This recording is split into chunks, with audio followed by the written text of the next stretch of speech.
Bom dia, boa tarde, boa noite. Não sei a que horas você vai assistir esse vídeo.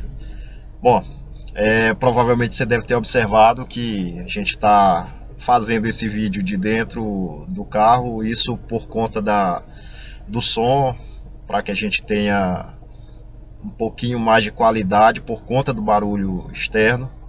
Mas enfim, na aula de hoje a gente vai falar sobre um momento muito importante para a história ou pré-história e também importante para a questão artística, que é o período neolítico. Esse período é marcado por muitas invenções, muitas inovações, e a gente vai viajar um pouquinho pela história cronológica, assim também como pela história da arte. Sabemos que o homem da pré-história, quando eu falo homem, eu estou me referindo ao gênero humano, ele tinha as suas tarefas diárias divididas. Então, por exemplo, os homens tinham a função de caçar, as mulheres tinham a função de colher raízes, frutas, sementes, coisas desse tipo.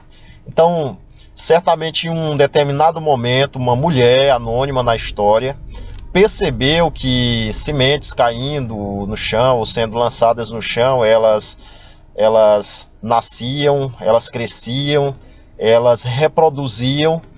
Então, através dessa mulher anônima, estava descoberta a agricultura, que vai ser uma das grandes revoluções que o mundo já viu.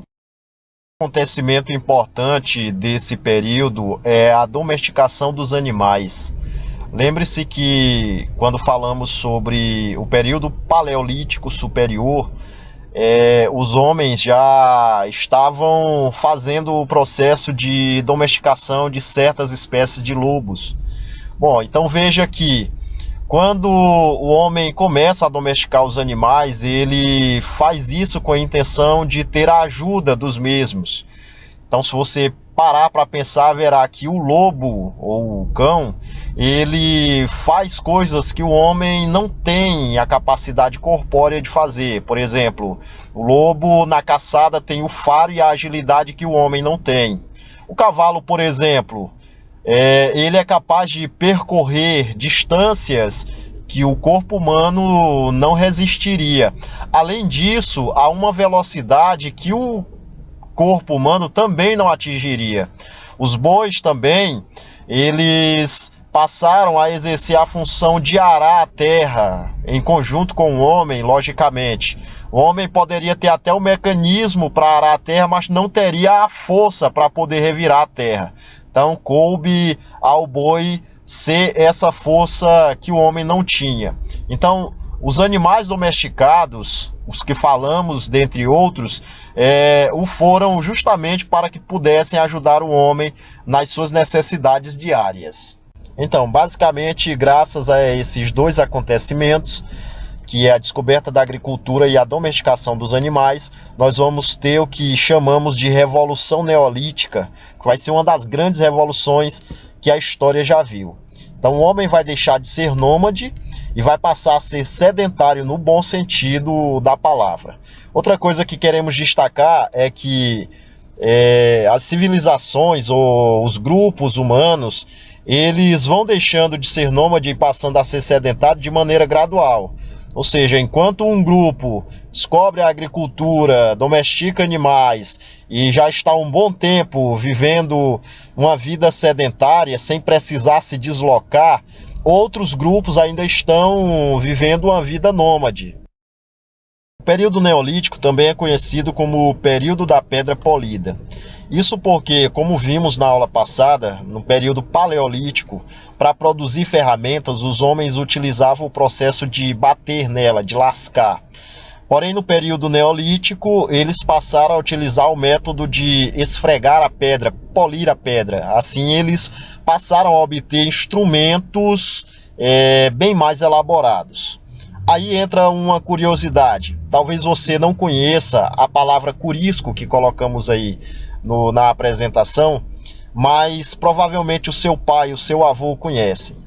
O que é um curisco? Para eles é um relâmpago, um raio que em dias de chuva, de tempestades, cai em árvores, principalmente. Bom, acredita-se na tradição que aquele raio, na verdade, é uma pedra de fogo que caía e entrava a uma certa profundidade do chão, e a cada ano ela subia um pouquinho até chegar à superfície. Então tem muitas pessoas, que talvez seu pai, seu avô, como disse, conheça, que tem uma pedrinha que se parece com um machado, que é essa pedrinha separada aí na apresentação. Então eles chamam essa pedra de curisco. Na verdade, isso aí é um instrumento feito com o processo de polimento e que provavelmente é da pré-história. Podemos deixar de falar também sobre a descoberta da manipulação do fogo. Veja bem, não é que o homem descobriu o fogo nesse período.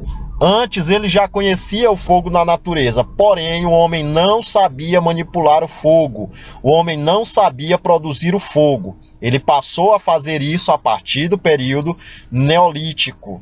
Então nada me impede de acreditar que, talvez lascando uma pedra, ou principalmente polindo uma pedra, o homem percebeu que o atrito gerava calor. E quem sabe esse atrito que gerou calor, gerou fogo. E aí o homem passou a perceber que ele mesmo podia produzir o fogo no momento que ele quisesse.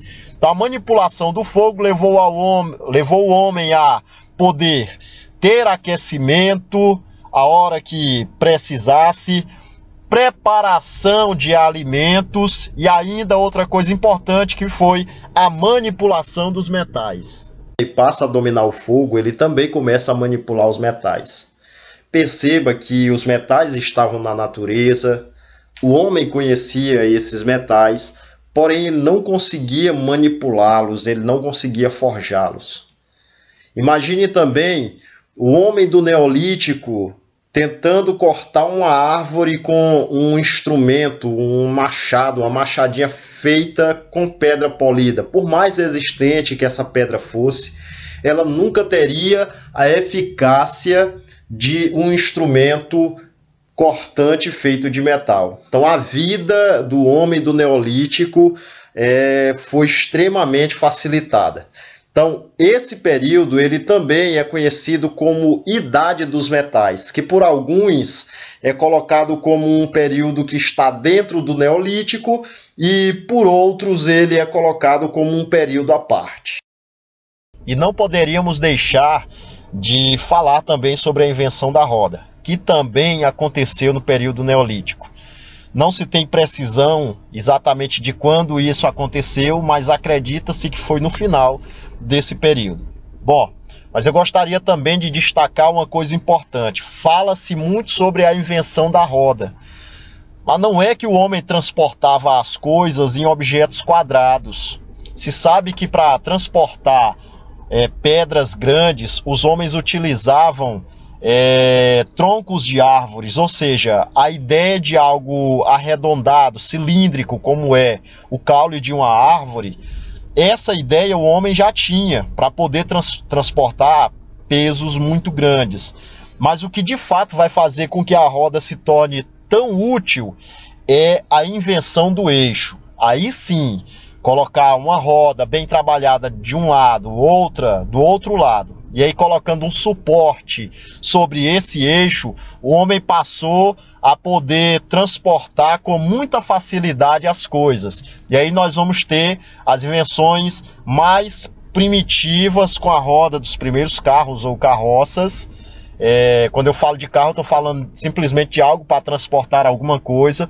Futuramente, máquinas de tear, moinhos, e o que seria de nós hoje sem esse objeto tão importante que é a roda. Neste momento, passaremos a falar então da parte artística. Em relação à pintura, as características que gostaríamos de destacar são: primeiro, em relação aos temas. Os temas pintados pelo artista do Neolítico é o seu dia a dia. Bom, diferentemente do pintor paleolítico que pinta cenas de caçadas, o pintor do Neolítico ele vai fazer cenas de plantação, de colheita, de festividades, ou seja, cenas de danças, batalhas e etc. O seu dia a dia. Mas algo que a gente queria destacar também é a idealização. O homem do período paleolítico, ele trabalhava com o naturalismo, ou seja, ele pintava apenas aquilo que ele via. O homem do período neolítico, ele consegue idealizar, ele consegue fazer algo que ele talvez nunca tenha visto. Em relação aos personagens, nós teremos pessoas e animais. Assim como no período paleolítico, a diferença será que no período paleolítico os animais são pintados como presas, como inimigos, e no período neolítico como ajudadores nas tarefas do dia a dia. Em relação à estética, nós iremos observar que a pintura do neolítico terá uma certa ilusão de movimento que não há na pintura do paleolítico. Mais interessante ainda é que, ao contrário do que se pensa, as figuras do período neolítico elas se tornam até mais simples do que as do paleolítico. A questão é que as figuras do neolítico, as pinturas do neolítico, elas não são apenas para ser visualizadas, mas elas passam agora a ter uma certa mensagem por trás dela. E é justamente isso que vai levar esse tipo de pintura, que se torna mais simples, mais geometrizada, ao que nós conhecemos como escrita. Os desenhos a seguir mostram mais ou menos como aconteceu a evolução dos desenhos do período neolítico até chegar à escrita, às letras que utilizamos. Em relação à escultura neolítica, nós destacamos como características, em primeiro lugar, o fato de termos agora figuras masculinas e não apenas femininas, como era o caso do paleolítico. Em relação ao que era esculpido, nós teremos uma certa variação, não apenas deuses, mas teremos pessoas, animais sendo esculpidos. E em relação ao material, nós vamos ter, assim como no paleolítico, esculturas em argila e em pedra, mais a introdução de outro tipo de material no período neolítico. Como vimos anteriormente, o homem consegue manipular o fogo e assim ele vai poder manipular também os metais. Isso vai se refletir na escultura do período neolítico. Bom, tanto as esculturas como as ferramentas em metal, elas eram produzidas basicamente por meio de dois processos. O primeiro chamado forma de barro e o segundo chamado cera perdida. Forma de barro, eles faziam, com a argila uma forma oca com um molde do jeito que eles queriam, pegava-se o material, no caso o metal quente, derretido, se colocava dentro dessa forma e aí depois eles deixavam ele esfriar, quebravam o barro e estavam com o seu instrumento ou com a sua escultura feita. O processo cera perdida era um pouquinho mais complicado, porém dava aos escultores a capacidade de fazer uma escultura mais bem trabalhada. Então eles pegavam a cera na natureza, faziam um molde com a cera, exatamente como eles queriam que a escultura ficasse. Eles cobriam essa cera com o barro, com a argila quente, deixavam dois orifícios, um em cima, o outro embaixo. E aí eles pegavam o metal derretido, colocavam pelo orifício de cima, e esse metal derretido, por estar quente, ele ia derretendo a cera que saía pelo orifício de baixo. Então, depois que a cera saía e que o metal preenchia todo o espaço, mais uma vez eles esperavam esfriar, quebravam o barro e tinham a escultura exatamente no modelo que eles tinham projetado. Passando para a última parte, falaremos sobre a arquitetura. E destacamos mais uma vez que o homem do Neolítico, ao se tornar sedentário, ele percebe que não precisa mais viver dentro de cavernas úmidas, ele percebe que não precisa mais fazer construções, ou pelo menos as construções de couros de animais, de palhas, de folhas, de galhos, elas não atendem mais às suas necessidades, visto que eles vão ficar permanentemente em um lugar, eles começam a pensar em construções duráveis. Então, para isso, começam a ser feitas as primeiras obras arquitetônicas em pedra, que são moradias e outras coisas que falaremos logo depois. Bem, fazendo essas construções em pedras, nós vamos perceber que elas conseguem se manter por um bom tempo. Aí nós vamos ter a construção das primeiras vilas, a formação das primeiras comunidades e, posteriormente, as construções das primeiras cidades. Essas construções elas são tão duráveis que algumas delas chegaram até os nossos dias. Então, um dos primeiros tipos de construções que nós temos desse período são chamados de nuragues. Como nós podemos observar nas imagens aí, são normalmente construções em um formato circular, em uma planta circular, obviamente feitas com pedras encaixadas umas sobre as outras, formando um círculo. Naturalmente, por cima havia uma cobertura e os nuragues eles serviam para a moradia. Outro tipo de construção que surge nesse período são os dolmens. São construções caracterizadas por serem formadas por duas pedras enormes fincadas no chão, na vertical, enquanto outra pedra era colocada na horizontal, como que formando um trave. Naturalmente, pelas imagens, nós percebemos que essas bases nem sempre eram somente duas pedras, poderiam ser mais. Mas para que ficasse uma pedra em cima, pelo menos duas na vertical teriam que estar colocadas como base. Além disso, haviam dolmens que eram um pouco maiores e que faziam normalmente um formato circular. Até hoje não se sabe exatamente para que esses dolmens serviam. Se tem certeza que eles não eram moradias. Se percebe que as pedras ficavam afastadas umas das outras, então não há lógica para que fossem moradias. Então, de certa forma, até um certo ponto, eles são um mistério para os estudiosos de hoje. Como falamos, os dolmens eles são locais misteriosos e, sem dúvida nenhuma, o mais enigmático dentre todos eles é o Dolmen de Stonehenge, que fica na Inglaterra. Ele é caracterizado por ter um formato circular. Dentro dele há outro formato como se fosse uma ferradura de cavalo. Essas pedras que estão na horizontal, como você pode ver na imagem, elas chegam a medir até mais de 4 metros de altura. Outras pedras enormes também colocadas, apoiadas na horizontal.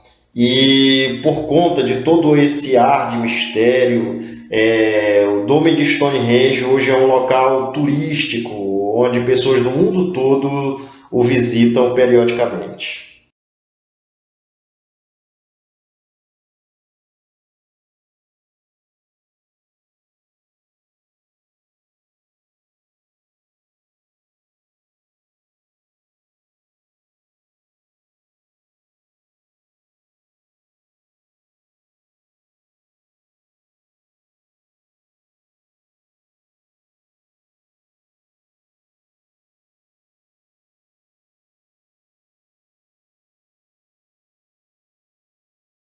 Temos aí Stonehenge, ele serviu para base de muita especulação, pessoas que acreditaram que foram extraterrestres que construíram, porque acreditava-se que na época o homem não tinha tecnologia o suficiente para colocar pedras pesadíssimas com cerca de 4 metros de altura, tá? E ainda colocar outra pedra maior ainda sobre essas duas pedras na horizontal. Se acreditou que eram portais, disseram que eram templos, porém hoje se sabe que Stonehenge é um local que se serve para fazer observações dos astros celestes, especialmente o Sol. Então, por exemplo, existe bem no centro daquele círculo uma pedra, onde provavelmente era o local onde o observador ficava, e olhando para uma determinada direção, no período de solstício, de inverno e verão, você conseguiria ver o sol saindo exatamente entre aquelas duas pedras na vertical, né? Também servia para observação da Lua, observação do planeta Vênus, que é o corpo mais brilhante do nosso céu depois do Sol e da Lua, observação de estrelas também. Fora do círculo de Stonehenge, nós temos, a gente não consegue ver só pela foto, mas estando lá, vários buraquinhos onde se tinham estacas que eram fincadas, provavelmente para pegar a sombra de determinados períodos da Lua ou do Sol, para marcar as estações do ano, para marcar determinados dias. Então, era uma espécie de observatório. Gostaríamos de agradecer a atenção de todos, dizer que buscamos repassar essa aula da maneira mais clara e objetiva possível. Acrescentar ainda que vocês podem aprofundar os conhecimentos fazendo pesquisas na internet ou em outras fontes alternativas. Valeu, pessoal. Até a próxima.